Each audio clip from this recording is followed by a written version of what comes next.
Tamika. All right, so 5, 4, 3, 2, and 1. All right, folks, welcome back to the podcast. Very excited to have as my guest today, Tamika Christy. Tamika, welcome. Thank you. Thank you, Guy. So Tamika is an insightful author whose stories delve into complicated relationships and family dynamics. Her fiction captures the essence of personal growth amidst life challenges, resonating deeply with readers. She infuses her stories with authenticity and a sense of place, making her characters come alive and her readers feel seen. More than just a writer, she's a dedicated advocate for women's empowerment. She firmly believes in the transformative power of storytelling and actively supports aspiring women writers through her courses and resources. Her life was profoundly affected when she lost her daughter to suicide. This heartbreaking experience has further fueled her focus on healing through writing, and it adds layers of emotional depth and empathy to her work. Tamika, welcome. Thank you. So before we get going here, share with the listeners where you're from originally and where you are currently. I am actually a Bay Area native. I was born and raised in Oakland, California, and I still live here in the Bay Area. I live in Hayward now. So Okay. I do have Southern roots. My father is from Baton Rouge, and I spent a lot of time down south. So I'm a Bay Area woman with Southern roots. I was living there for the past many, many years and just moved from Oakland 3 years ago. Oh. Mm-hmm. Yeah, Mm-hmm. so very familiar with that area. All right, let's dive in here. So how does this begin for you? How does this story, and I'll let you shift and morph my question here, but how does this story of you becoming a writer and then focusing on women's empowerment and generational trauma, how does this unfold and evolve for you? How did it start, basically? Writing had always been a passion for me, even as a little girl. So I journaled in elementary school, and I kept writing through middle school and high school. And I realized over time that a lot of my journal entries weren't just sort of Dear Diary, but they were more therapy and kind of aligned with stories. And so naturally, when I got to college, I majored in English with the creative writing option, and my goal was to teach English and writing. But as life would have it, I was a young mom, and so I ended up going to law school because I needed to make a living where I could take care of my family. But the writing was still there.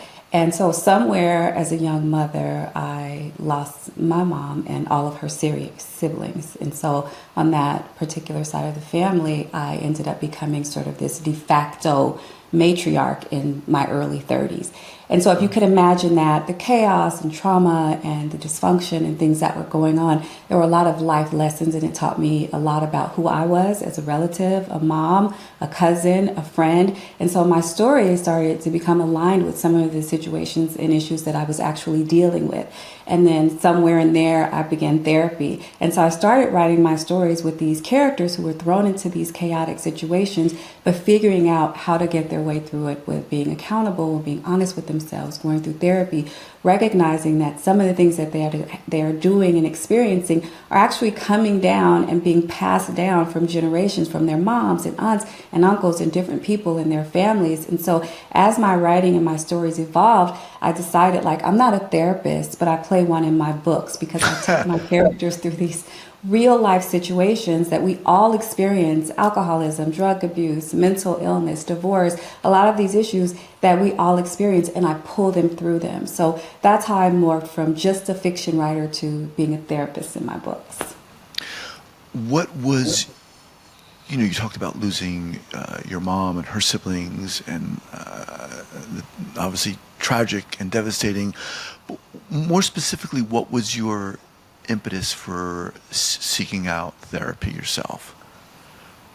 I think it started to become too overwhelming.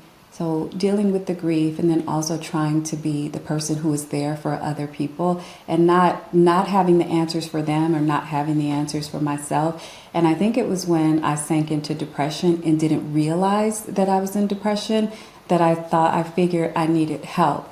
And so when I started to get help, one of the first things my therapist said to me was, "I'm really surprised at how high functioning you are." Around how old were you at this time? I was in my 30s. Okay. And did you have Had you had your daughter at that time? Yes, I had my daughter at 19. So I'm dealing Okay. with all of this as a very young mom, working my way through school, ultimately getting through law school, losing my mom, losing multiple relatives. And I think it was overwhelming for me. And it was at that point where I decided that I would start to get help. I wasn't eating, I wasn't sleeping, I was responding with rage. And I just had a feeling of like something is wrong, but I can't figure out what it is. And that's when I realized it was depression and anxiety and just trying to be everything for everybody and giving very little to myself. I mean, you're painting this picture of a somewhat high achieving individual. I mean, law school. I mean, I mean, that's intense, right? I mean, that's. I mean, kudos to you for going to law school. I mean, you're like going through all this, and I'm going to go to law school. How does that come about?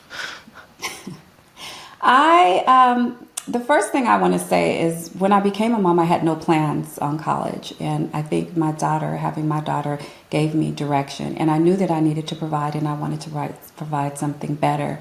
And so I went to college and I ended up working in law firms. And I knew that I wanted to get an advanced degree, but I had no idea in what, because again, I didn't have a focus and no one else in my family had graduated college. But I worked with this really great woman, and one day she said, "You know what, I think I'm going to go to law school." And I said, "Me too." And I went to law school, and during that time, my mom was still alive, but I actually went through a divorce during that time. And I thought, gosh, I made it through this, so I'm not going to take the bar exam. Like, it's just too much. I can't. And somebody said, "You can't go to law school and like not take the bar exam." I said, "Okay, well, I'm going to do it, but I'm going to do it one time because I don't have the bandwidth for this. Like, I'm going through divorce. I have to figure all this stuff out." And I told God, I was like, "Okay, I'm going to give it this 8 weeks." And so I went in and took the bar, and by the grace of God, I passed it on the first time. And Good. was able to start a career so that I could take care of myself and my family. So let's talk about the writing.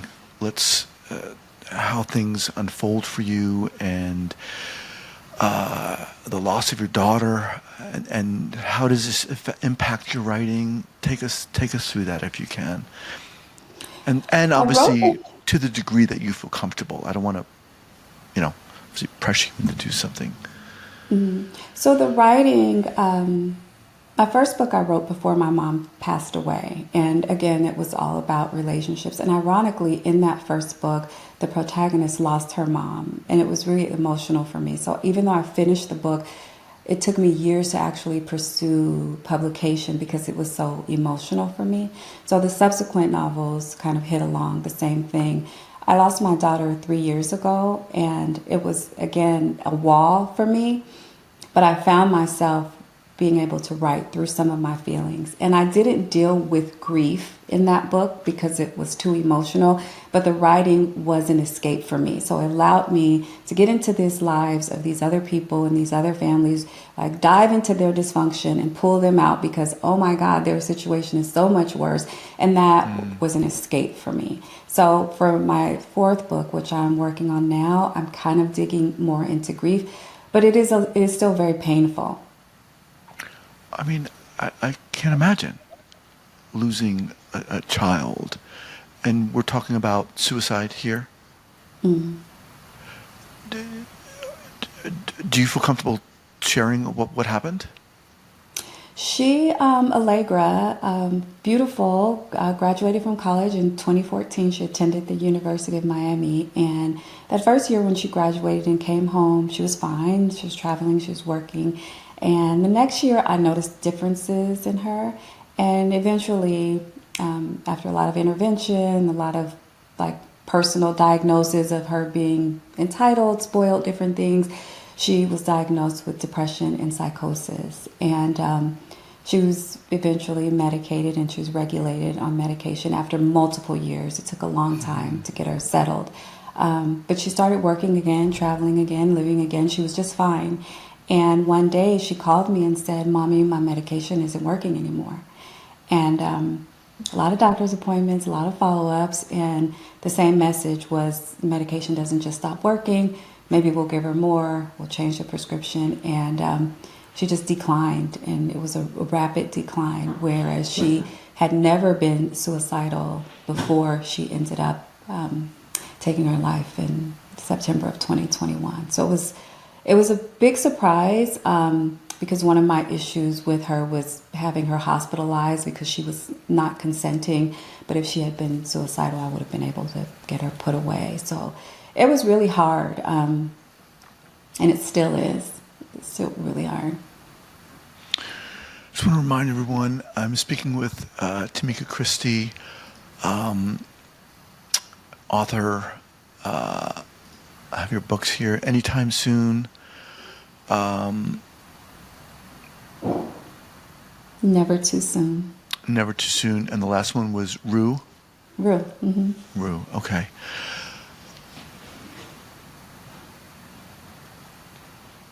How do you work through this in your writing? Do you work through this in your writing? I don't work through it. I think writing allows me to get through my days. So the first 3 years, this is year 3, and this has been a much better year for me in terms of communicating, reaching out to people, getting out of the house. The first 2 years I was very isolated and quiet and just trying to process. And the year before I'd also lost my father, so I was still grieving him when she passed away. So the writing doesn't help me get through the grief. It helps me get through my days, if that makes sense. Because when you are grieving, especially a child, it's difficult to even fathom what your day will be. But having my families in my story and working through their problems and being their therapist helps get me through. So that writing in that sense is very cathartic for me. My family, therapy, medication, I'll be honest, I'm on antidepressants. That helps me with the grief. And I didn't mean to imply that writing in and of itself was kind of a cure-all in any stretch of the imagination. Is this something that you cannot help but address in your writing? I mean, it's such a profound experience to go through, and tragic experience to go through. How do you divorce yourself, in a sense, from it? Yeah, it is. It is just not. I'm not ready. I've done several interviews and I've participated in different book anthologies, and a lot of people have asked me to share the story and talk about the story and write about it. I've gotten to the point now where I am comfortable sharing it in an interview. But being a writer, actually writing about it, it takes me too far down, and so I can't. I am writing about grief, a character who is grieving in the story that I'm writing now, and even that is really hard. I have to do it in small chunks and move on to another section of the book, because the grief is just still too palpable. What do you see as your mission as a writer, as a person, as a human being? You know, I like to think of myself as being that person that has seen all the things, the addiction, the teenage mom, the abuse, abandonment, the trauma, the generational trauma that has passed, and just being able to work my way through and let people know that we are all perfectly imperfect. We all go through things. There is nothing to be ashamed of in your life. And that's one of the things I really like to impart is when Allegra was struggling with her mental health, I was ashamed of it. I didn't want to tell anybody about it. And I suffered in silence where I should have been sharing, because if she had leukemia or a hearing problem or something, I would have been happy to share that. But there's a stigma around the mental illness, and so I kept a lot of it to myself. I didn't even want to share some of the other struggles that I had. And through my writing, I think I try to let people know and empower them to say, hey, it is okay. Like, your journey is what it is, and it's okay. It builds character. It helps you become the person you are. Everybody doesn't have the perfect story or the perfect start, and we all don't go a path this way. Sometimes our path is like this, and it's rocky. But you will still get there, and you will still be okay. And so sometimes when I tell people my story, they're just like, no way, like, you don't. And I always say, I just thank God that I don't look like what I've been through, because I've been through hell. But I do like to let people know that it is going to be okay and that you can be okay. And I like to infuse that in my story. So my characters, none of them have a perfect anything. They're missing a dad, they're missing a limb, they're suffering in silence, they drink too much. There's always something, because I want people to know that that is real life and you can still be okay and you can still be a good person. It doesn't mean either or. It can always mean both. Yeah, I love that. It's hard. It's hard to talk about mental illness. It's hard to talk about. Like you said, we're all perfectly imperfect. No one moves through this life unscathed. Definitely, some of us have different challenges than others. I mean, it took me. I've been doing this podcast for several years and interviewing people who've been impacted by trauma. Most therapists have been impacted by trauma in one way or another. And it took me a long time for me to talk about my own experiences with bullying and how shameful that was, having to go through that. And even to mention that, there's a tendency to feel, well, I didn't experience as much trauma as someone else, and therefore I shouldn't talk about it. But when did you get to a point where you were like, I don't know, comfortable, if comfortable is the word, when you were willing to share your own experience? It wasn't It's until, one thing to write about it. Yeah. Right? These people are doing that and they're going through that. And it's another thing to say, well, I've had these experiences. And before, hang on. Okay. And was that important to you to be able to own that in a sense? Yes, absolutely. And it didn't come until after I lost her. It was up until then, I was very veiled about everything, and I cloaked it in, I'm just a private person, and this is my life, and this is my business, and these are my experiences. But I don't believe that we go through things just to go through them. I think if we go through something hard and we make it through, that's a testimony to help somebody else who is going through something similar. And so it was just recent that I've been able to share a lot of things that I've gone through, including some of the domestic violence. Like, a lot of my really close friends had no idea. And it's very similar to you, where you feel ashamed. It's like, okay, how did I even let myself go through that? And why did I stay in that? Like, what did I do that caused my daughter to have these mental health issues? Who wants to talk about their mom who's drug addicted and abandoned them? You keep those things because it's like a cloak of embarrassment.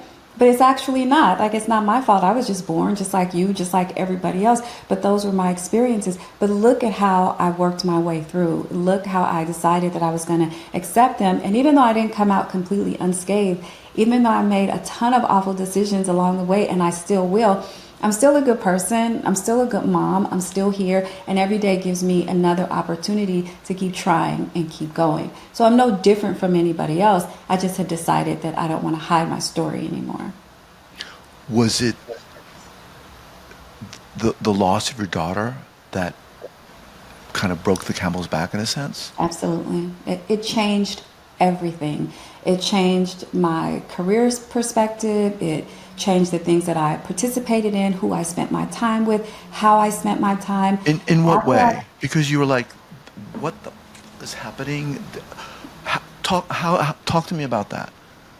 Just looking through messages, I thought, what was I doing here? And this person doesn't mean a lot to me. These relationships are on the surface. And it took me 2 years working with my therapist and grief groups. And when I came out, my first challenge was, okay, I need to do something with myself every day. And so I had a very good career. I was director of external affairs for a transportation agency here in the Bay Area. And I thought, okay, I need to do something. And the job that I took was teaching first grade. And it was the best job that I've ever had in my life. I walked into a room of 6-year-olds who didn't know how to spell their names. They didn't know primary colors. They just were completely undereducated. And when I left there in May, they were reading, they were excited about learning. And that was the best job I've ever had I made the same money that I made in high school, but it was the best job that I had and it was the best use of my time. And so that reflection of like, okay, you don't know how long you're going to be here. Are you going to be here to make money or do things for other people? Are you going to leave something behind that matters to you and the people you love? And someday nobody's going to look up and be like, oh yeah, she was the best director of external affairs. But those kids will look back and say, Miss T taught me how to read. And that's what is important to me. Because they call me Miss T. So you get to this point where you're like, I need to change, not things, my life needs to change. How did that, and while you were teaching, were you still writing? Absolutely. I've never stopped writing. You've never stopped writing. How did this impact your writing? It was still, my writing has always been pretty authentic and raw. I think the teaching was a separate component. It was just, it's something that made me feel fulfilled. And ironically, when I started college, I majored in English and my goal was to be a teacher. But I mean, I couldn't afford to be a teacher because I had a family. But I wrote this in my diary and I said, when I'm an old lady and money doesn't matter, I'm going to go back and I'm going to teach little black and brown kids how to write. And of course, money does matter, and I'm not an old lady. But that was something that was it was a passion for me, and so I've full circle have come back to that. So the teaching it fulfills me in one way, and writing fulfills me in a different way. Like I feel like if I didn't go to law school, I definitely would be a therapist. Definitely. Talk to me about, you talked about your characters and what they're like. No one's perfect. People are missing limbs. People are addicted, whatever. Talk to me about how you want your characters, or some of the ways they move through their lives and how they own their imperfections in a sense.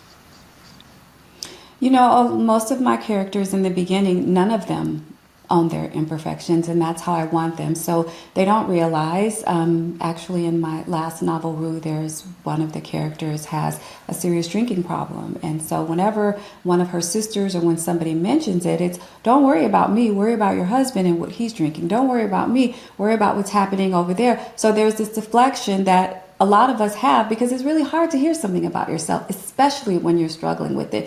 So a lot of them, they don't recognize until something happens. Kind of like in real life, you don't have that moment until something happens. Usually we're not, I don't know about you, but everybody's not just walking around self-aware and healed. Of course. At some point you're just like, but you did it to me first. So they're figuring it out. And usually what happens is they see themselves through their children. So you see this pattern of, okay, she's isolating and she's being this way. And as you are reading the story, you see that this is the exact same way that the character's mom or dad was. And you see how it filters down. So they're not self-aware until they see themselves either in someone else or somebody makes them aware of it. Just kind of like how we are in real life. Yeah. When you talk about, your own history, your parents, your grandparents, and intergenerational trauma, how do you look at that? Was there a time when you blamed your parents? You blamed the situation for who you are and your experiences? I wouldn't say blame. I definitely recognize that a lot of trauma and things that I go through definitely have come from my parents. My father was a single father, so he raised me on his own. He was a Pentecostal minister, so there's your trauma right there. I didn't blame him, but I definitely recognize some of the ways in which I'm kind of conservative, some of the ways where I was very judgmental. There are other things that I attributed more to being raised in a religious household than my dad, because in my mind I knew that he was doing the best that he could. The same with my mom. I was always very forgiving. I don't think anybody wakes up and is like, I'm going to abuse drugs and just waste my whole life. I think whatever maybe you're predisposed or whatever life circumstances that bring you there force you into that life or leads you into that. But I never blamed her. And we actually developed a relationship when I turned 18, and there was never a sour note from me. There was never a moment that I blamed her, because in my mind and heart, I thought, thank God that you have the wherewithal to let me even be with my father than to have to grow up in this, because imagine that. So I have a really soft spot for people who struggle with addiction, whether it's drinking or anything. I know a lot of people tend to judge that, but I will remind anybody, nobody wakes up and says, I want to drink too much. I'm going to ruin my life. Whatever the tendency is that brings them there, it's no different from cancer. It's no different from mental illness. It's no different from anything else. And so I never blamed her for that. I mean, I thanked her for some of the good genes that I got, and I appreciated being able to have a relationship with her once she was sober, and then listening to her story, how her mom was addicted, and her grandmother and her siblings, and just all the trauma. She never stood a chance. She never had a chance. You talked about a new book you're working on. Mm-hmm. You want to talk a little bit about that? Yes, my fourth book is actually the third book in the Anaya's World series. The first is Anytime Soon. The second is Never Too Soon. This one is not titled, but it continues the family, which is the Goods. And so we'll follow them a couple of years later to see the journey they're on. A lot of dysfunction. There's a little bit of grief in there, some marital stuff. I love some good family banter and drama and some sassiness. So all of that is still very present. I'm the dialogue queen. But I'm working on that right now. You mentioned grief a few times. Was that something that you needed to learn to do? I mean, a lot of people are like, I don't know how to grieve. I don't know what it is. Tell me. Talk to us about that. I had to learn. So I think I told you I lost both of my parents, my daughter, both of my grandparents, two nephews, a first cousin, my stepmom, multiple uncles and aunts. And I remember when I lost my dad, that took a big toll on me. And one of my coworkers said to me, I've been working with you for the past 10 years. She said, the number of funerals that you've gone to and just come back to work, I don't know how you did it. And when Allegra passed, that was kind of the straw that broke the camel's back. And I think that's why it took me 2 years. Like, I literally did not leave the house for 2 years, because I allowed myself to fully and properly grieve all of those people. And it had affected me in terms of autoimmune. I ended up being diagnosed with RA out of the blue, migraine headaches. So I realized I was holding and working and moving and kind of shoving this grief and this pain down instead of just allowing myself. And I'm not saying like every day I'm hooping and hollering, but when I need a moment, I'm going to take it.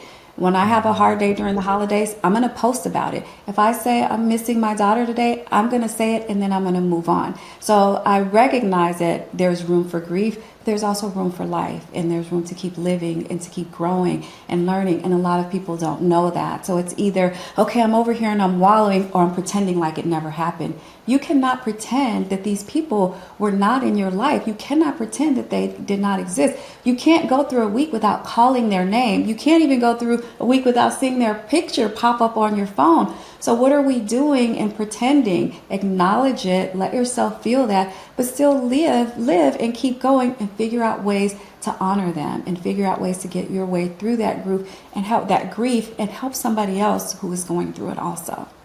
So it's definitely a learning process.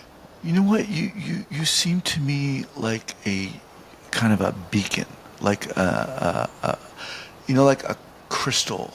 When the sun hits the crystal, and then this